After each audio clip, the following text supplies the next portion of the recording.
Bonjour à tous, bonjour à tout le monde, bonjour, bonjour. Merci de la présence de chacun d'entre vous qui écoute mes vidéos, qui écoute mes audios. C'est très important, en tout cas pour mon propre développement personnel, mais j'espère aussi que pour le vôtre, spirituellement parlant. Aujourd'hui, je viens dans cet audio, dans cette conversation très intime que nous avons entre nous, une réflexion qui m'est venue de mon arbre mental, qui s'est transformé dans un fruit de ma pensée, et je l'ai croqué, et c'était très intéressant parce qu'elle me parlait d'une chose qui des gens n'en parlent pas souvent, c'est la vie dans le au-delà, ou la vie après la mort, c'est un dogme. Et je vais vous expliquer pourquoi. En fait, ce dogme de la vie après la vie, ou dans la vie après la mort physique, ou dans la vie dans le au-delà, c'est quelque chose, à mon avis personnel, à mon humble avis personnel, une chose tout à fait normale. Ça veut dire, c'est un déroulé que nous vivons, ça veut dire un déroulé d'une existence qui commence bien avant, et qui se déroule au fur et à mesure du temps, humain bien évidemment, et qui n'a aucun antécédent, ça veut dire dans l'existence présente de l'être éternel, ça veut dire dans la présence de l'esprit. Certes, elle joue un rôle dans la perspective des incarnations ou réincarnations de ce monde, ou d'autres même, mais ce n'est pas quelque chose, ça veut dire, comme est dépeint par les religions ou par les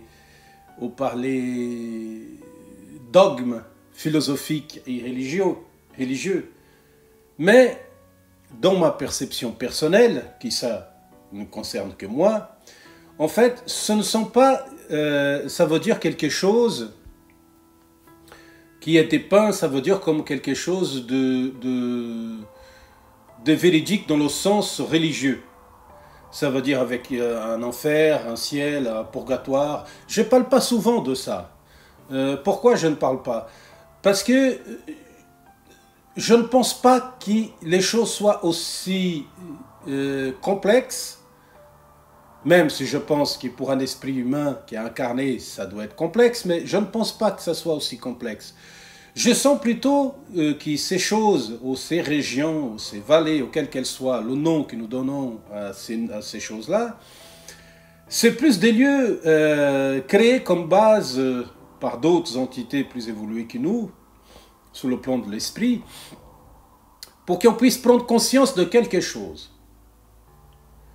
Je ne dis pas qu'il y a une résonance, ça veut dire nous les entités, quand nous désincarnons de notre corps, qui on tombe dans le piège, ça veut dire des choses que nous avons fait sur Terre.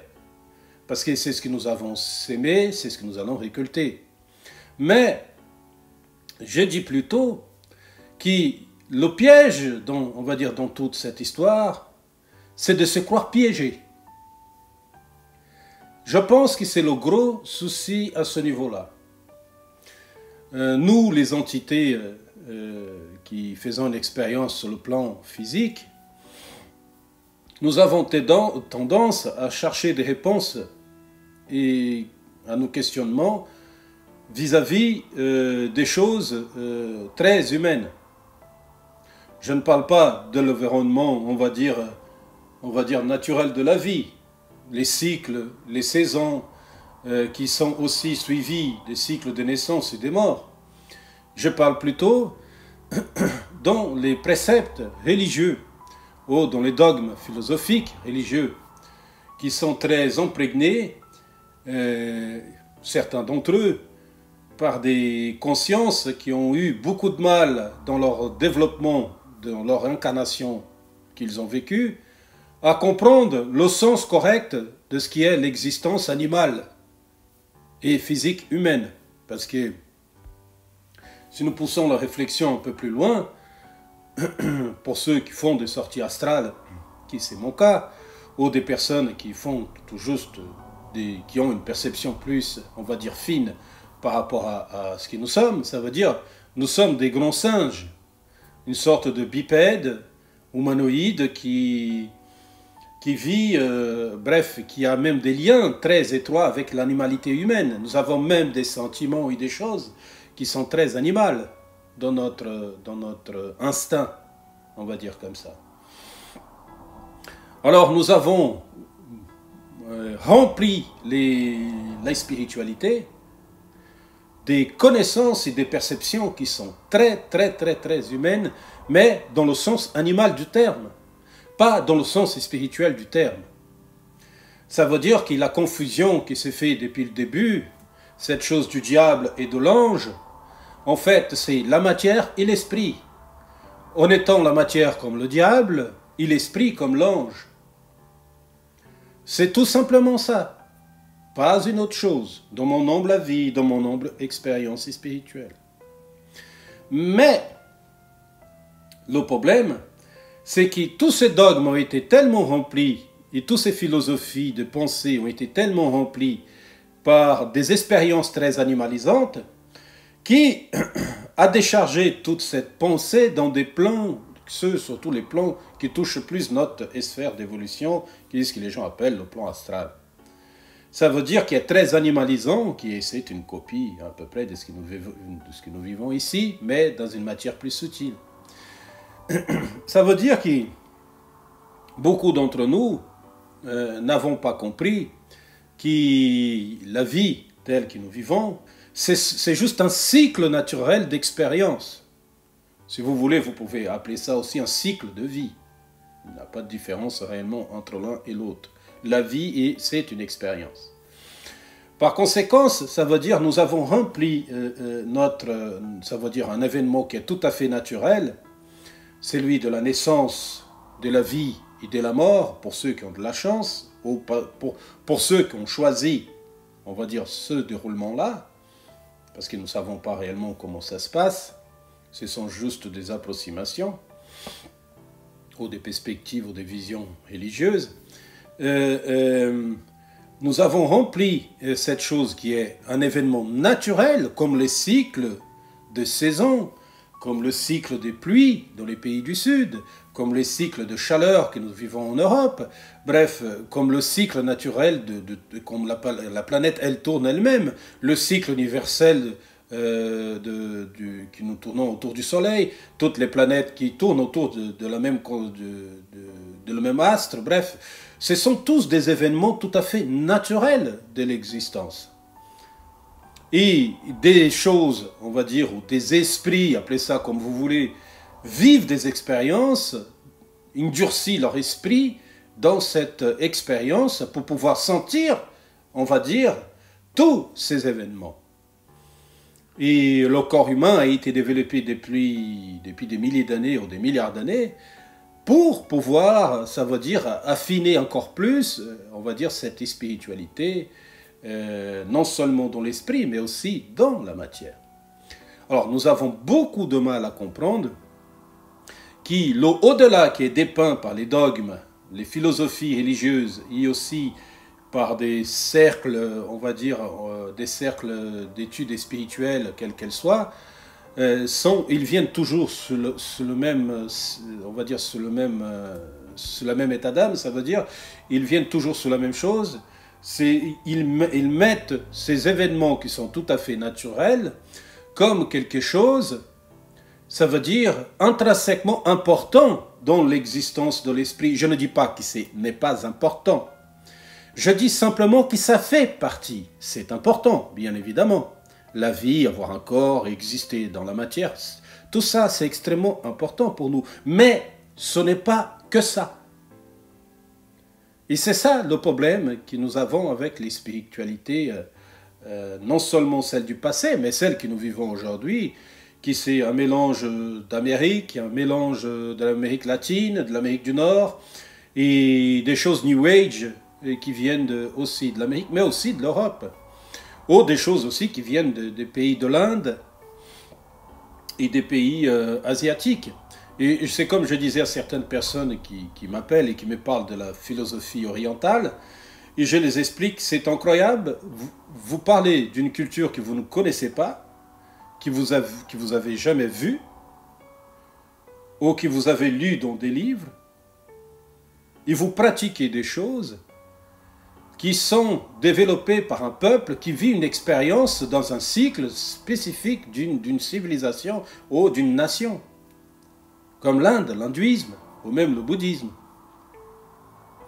Et vous voulez mettre ça dans une configuration européenne qui l'intellect et ça veut dire le matérialisme sont quelque chose de très important. Imaginons que l'Européen a même matérialisé la souffrance du Christ sous la croix comme exemple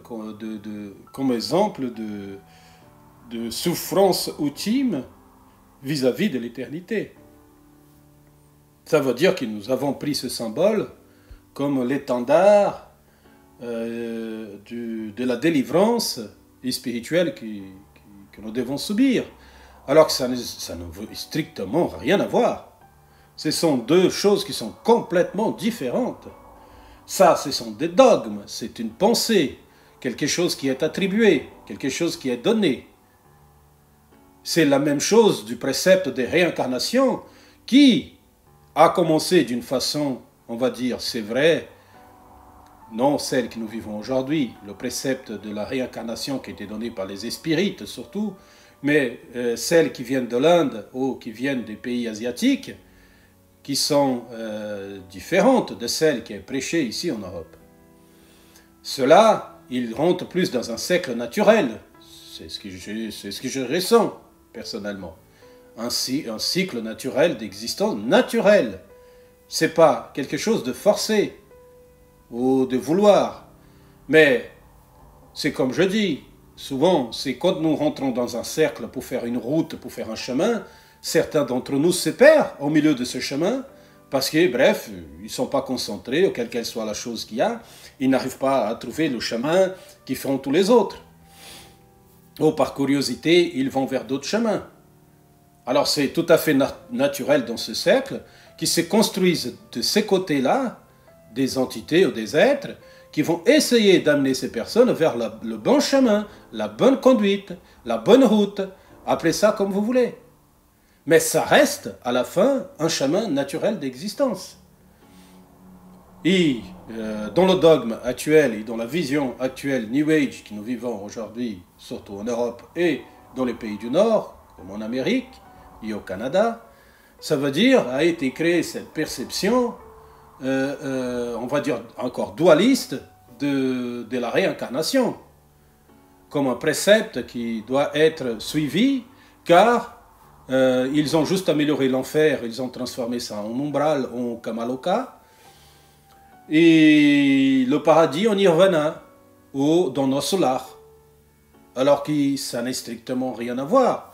Parce que si ceux qui connaissent les œuvres de Chico Xavier, et ceux qui ont écouté en portugais, pour ceux qui ont la chance de parler le portugais, ont écouté, c'est mon cas parce que je suis brésilien d'origine brésilienne, pas d'origine, je suis brésilien né au Brésil, des origines italiennes, mais brésilien quand même.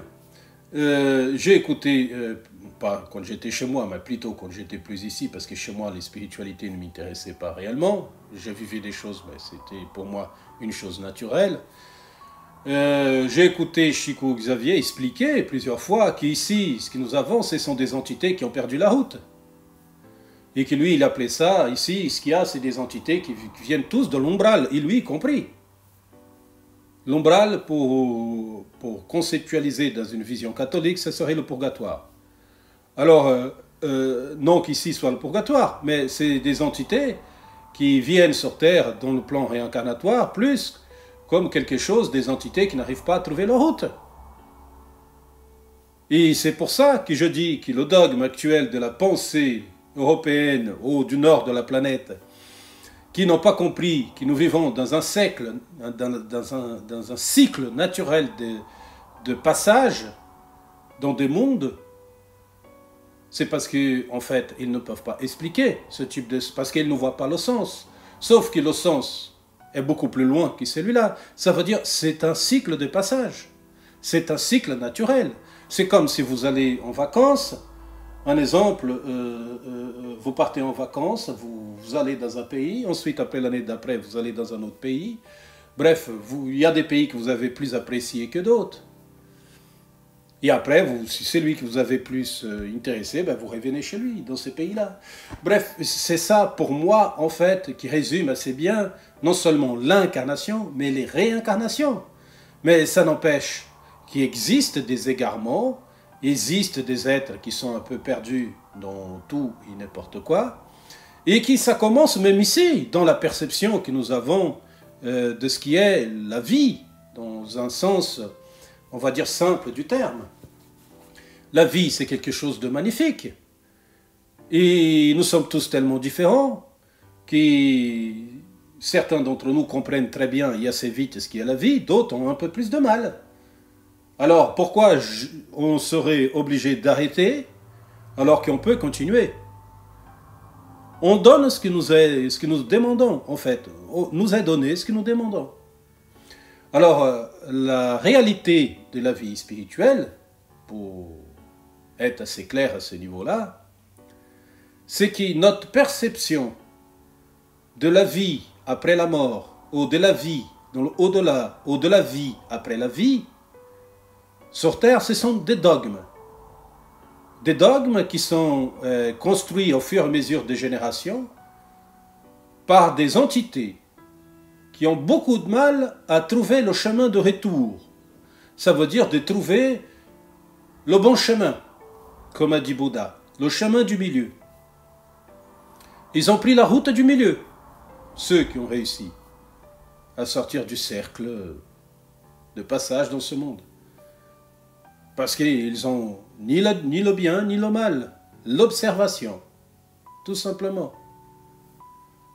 Par contre, si je dois interférer, j'interfère toujours dans le bien de l'autre.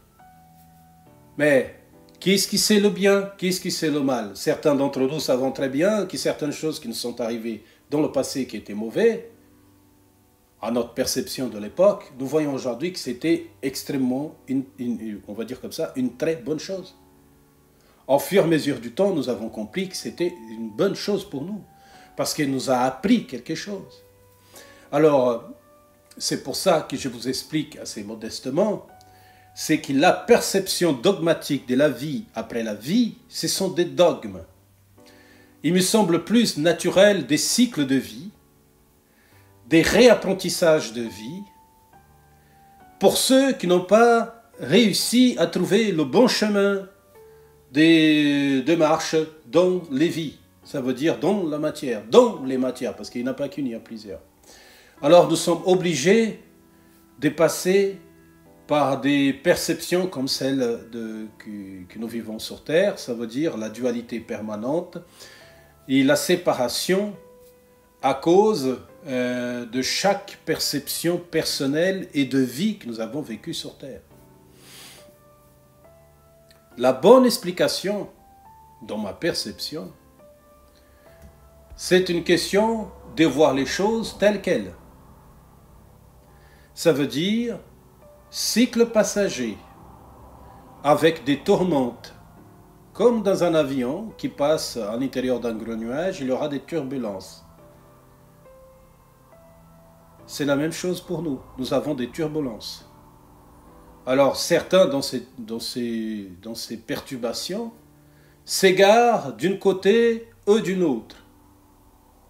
Ils n'arrivent pas à trouver le chemin du milieu pour continuer sa marche évolutive. Parce que nous avons beaucoup de mal à comprendre que l'existence telle que nous la vivons est un stade, on va dire, chaque fois que nous revenons, primaire de notre propre évolution. Ça veut dire la majorité qui reviennent, ils recommencent à nouveau. Il n'y a pas celui qui revient déjà avec tout la science infuse. Il faut recommencer à nouveau. Chaque fois, il faut recommencer à nouveau. Alors que je pense que pour beaucoup d'entre nous, ils ont juste trouvé le chemin du milieu, ils ont continué. Certains, c'est comme je dis souvent, et j'ai déjà dit même dans des vidéos, je ne crois pas à la réincarnation de la façon que les gens racontent, ou que les gens, ils ont la perception. Je pense que pour beaucoup d'entre nous, ce n'est pas nécessaire de passer vitam aeternam sous un plan de la matière. S'ils ont déjà tout ça en eux, ils arrivent à l'exprimer. À quoi ça sert de venir ici? Mais il y en a d'autres qui en ont besoin. Parce que soit ils ont tombé d'un côté, soit ils ont tombé d'un autre. Il y a d'autres qui ils continuent leur cercle sans fin. C'est une question de perception, mes amis. Notre perception est, on va dire, complètement ancrée dans une vision très humaine de l'existence. En croyant qu'après la mort, nous allons retrouver, comme dans le film de Chico Xavier, qui est très symbolique, il n'est pas du tout réel, il est symbolique, que nous allons trouver une copie conforme de ce que nous vivons ici. Sous le plan de la matière, non. Sous le plan de la pensée, oui. Eh oui, c'est comme ça. Mais peu de personnes comprennent cette chose-là. Parce qu'ils ne sont peut-être pas ouverts, peut-être parce qu'ils ne veulent pas, bref, chacun a son choix, chacun fait ce qu'il veut. Vous avez le libre choix, vous pouvez insister vitam aeternam. Personne ne vous jugera. Il n'existe pas de jugement. Le jugement est personnel. Alors, cette perception et ce dogme de la vie de l'au-delà, ce sont des perceptions extrêmement humaines. Je ne dis pas que certaines choses n'existent pas, mais je dis qu'elles existent dans un précepte et dans une perception qui sont humaines. Elles ne sont pas, ça veut dire, ce que nous sommes ici. Je sais que beaucoup d'entre nous, ce que nous appelons le corps astral, c'est réel. Il existe. Et que nous gardons ce corps astral, pour certains qui ont du mal à se reconnaître, dans une autre configuration pour un certain temps. D'autres n'ont pas besoin de tout cet environnement. Les variations sont innombrables, comme m'a été expliqué. Mais je pense que la réalité de la vie spirituelle commence pour se trouver soi-même. Et que le reste ne sont que des dogmes et des perceptions. Pour moi, c'est la plus grande de toutes les vérités. Tout le reste, ce ne sont que des réflexions très humaines et qui ne sont pas encore, on va dire, abouties dans sa pensée originelle. Et pour moi, autant. Je n'ai pas encore, on va dire, une pensée ou même une réflexion ou une sensation encore plus grande. Je pense que au fur et à mesure de la vie, du temps qui me reste dans ce plan, ma vision aura changé aussi. Mais même vis-à-vis de la réincarnation, elle a changé. Même vis-à-vis de l'expérience que nous vivons aussi. Comme je dis déjà, je pense que certains viennent avec des plans bien tracés, d'autres ne sont pas du tout là. Et les variations sont innombrables comme nous vivons sur Terre. Mais transposer ça dans une configuration spirituelle, c'est une autre chose. Ok? Je vous embrasse. À bientôt. Je vous embrasse fort. Comme un frère embrasse son frère et sa sœur. Et j'espère que ces audios pourront vous aider à vous éclairer spirituellement. À bientôt.